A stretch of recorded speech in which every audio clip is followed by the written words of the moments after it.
Sidang kasus dugaan penggelapan spare part dengan terdakwa mantan Kepala Bengkel PT IMSI, Eko Yuwono, kembali digelar di PN Surabaya. Sidang kali ini jaksa penuntut umum menghadirkan saksi Hairudin dan Hengki Purnomo, pemilik toko Bravo. Saksi membeberkan transaksi pembelian spare part tokonya mencapai 500 juta rupiah per tahun sejak 2022, namun, saksi menegaskan seluruh pembayaran dilakukan via transfer langsung ke rekening resmi PT IMSI, bukan secara personal ke terdakwa. Saksi bahkan membawa bukti transfer total 547 juta rupiah di persidangan. Semua perintah teman saudara saksi yang bernama Didin. Ya. Didin itu tadi posisinya sama. Mana dulu Didin bekerja? Didin apa saudara masuk di situ bekerja?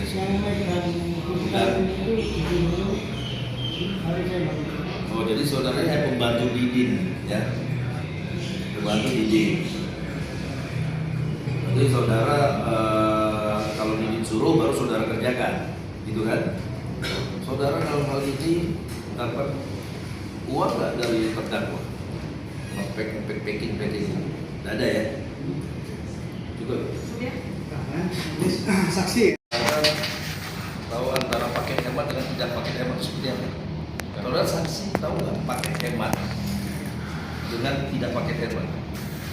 Spare part yang masuk ke paket hemat pakai cermat, ya kan? Itu saudara tahu dari situ ya. Nah, yang saudara jaga tadi dalam gudang itu paket hemat atau bukan paket hemat? Paket hemat ya. Sekarang saya minta penegasan saudara ya. Sebenarnya gudang yang saudara jaga itu spare part atau under bill service? Jadi satu. Di dalam satu gudang itu. Berarti besar ya, banyak isinya berarti. Oh, tidak terpisah antara barang under bill untuk peralatan servis dengan paket hemat. Tadi spare part. Spare part. Peralatan bengkel itu ada dua juga. ya. Ada dua gudangnya. Bukan yang saudara jaga itu. Hah? Berarti ada berapa gudang? 3. Jadi isinya tadi spare part sama order spare part. Itu dua-duanya saudara jaga. Betul. Ya. Pertama, job desk-nya saudara Hairudin itu istilah kalau di bengkel itu toolman. Dia bertanggung jawab atas gudang yang isinya peralatan-peralatan baru bengkel. Dia tidak bertanggung jawab atas spare part paket hemat. Yang bertanggung jawab atas gudang paket hemat dan paket hemat adalah saudara. Salah saja. Ya. Tadi diterangkan. Ya. Oke. Diterangkan kan masalah prosedur ya tadi ya. Ya. Yang Terus. ada konsumen datang, dia mengambil ada WO, terus mengambil barang Ya. produk, pasang, Ya. itu loh. Ya. Yang kedua, dia hanya disuruh membantu untuk mengambilkan saja. Jadi bukan tugas pokok tanggung jawabnya.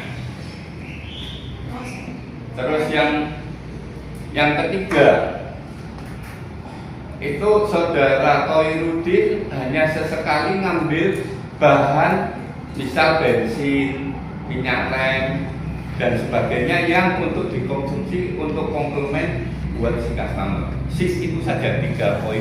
Pemilik ini Bravo ya, tapi memang ada pernah pembayaran Bravo ke PT ini spare part. Tapi ada pembayaran ya Pak ya kemarin. Langsung ke perusahaan pengiriman. Oh, langsung masuk ke perusahaan. Oh. Enggak pernah tunai Pak ya? Bayar tunainya duit bayar enggak pernah ya? Enggak. Langsung. Anu Pak, misalnya 100.000, 200 ya tunai. Enggak, intinya waktu itu ada pembayaran spare part yang dikirimkan ke perusahaan ya. Sementara menurut kuasa hukum terdakwa, menerangkan tidak ada 1 sen pun uang dari toko Bravo yang masuk ke rekening pribadi klien kami. Hubungan dagang terjadi murni antara konsumen dengan PT IMSI, dan uangnya masuk ke kas Saksi perusahaan. tadi Khairul Saksi. itu tadi mengatakan bahwa dia adalah penjaga gudang terkait dengan isi yang sarana prasarana. Nah, pada intinya tanggapan Anda apakah saksi ini meringankan atau memberatkan terdakwa? Apa sebenarnya soal reaktivasi, soal faktor fiktif paket hemat, dia nggak tahu. Menurut keterangan terdakwa dia itu hanya sebagai membantu aja menjaga gudang bersama saudara Didin. Saksi sebelumnya tuh mungkin itu yang lebih kita percaya. Kenapa? Dia mengatakan barang keluar itu harus ada tanda tangan dan sebagainya, nggak bisa main keluar gitu aja. Dan barang ada utuh semua, spare partnya. Gitu. Berarti tidak ada yang hilang ya Pak ya? Ada yang hilang, ini nggak tahu, makanya kita tanya, kamu ini penjaga gudang yang isinya spare part atau barang peralatan servis? Dia kan ragu tadi. Pak, ini tadi menindaklanjuti saksi pemilik Bravo.